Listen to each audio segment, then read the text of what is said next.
Damage economical damage అనేది Andhra condition మన Telangana conditions లో ఉండదు.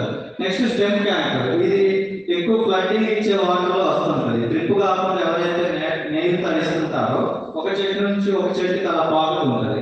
ఈ డిసీజ్ అయితే ఎప్పుడైతే వస్తుందో ఆ డిసీజ్ వచ్చినప్పుడు నల్ల మచ్చలాగా వచ్చి దాని నుంచి బయటికి రెస్లా కాకుంటుంది. జస్ట్ ఆ పైన ఆ లేయర్ తీసేసి బ్లడ్ కాపరాక్సిన్ క్లోరైడ్ కానీ బోడియాక్స్ మిక్చర్ కానీ దాన్ని అప్లై చేసుకోవాలి. 3 చెడులు వీటి అవి పిందె పండటం అంటారు. ఈ పిందె పండటం అనేది కోకో తోటలో సర్వసాధారణం. చిన్న తోట నుంచి పెద్ద తోట వరకు ఆ పిందె పండుతూనే ఉంటుంది. మనకి చెట్టు మీద ఉన్న పిందెలన్నీ పండితే చెట్టు ఆగదు, ఎగిరిపోతుంది. అన్ని పిందెలు వస్తుంటాయి. దాని సర్వైవల్ కోసం కొన్ని పిందెలు ఆటోమేటిక్ గా ఒక చెట్టు దాని కెపాసిటీ 20-30 కాయలు ఇవ్వాలనుకున్నాం. 20-30 కాయలు ఇచ్చేసి మిగిలిన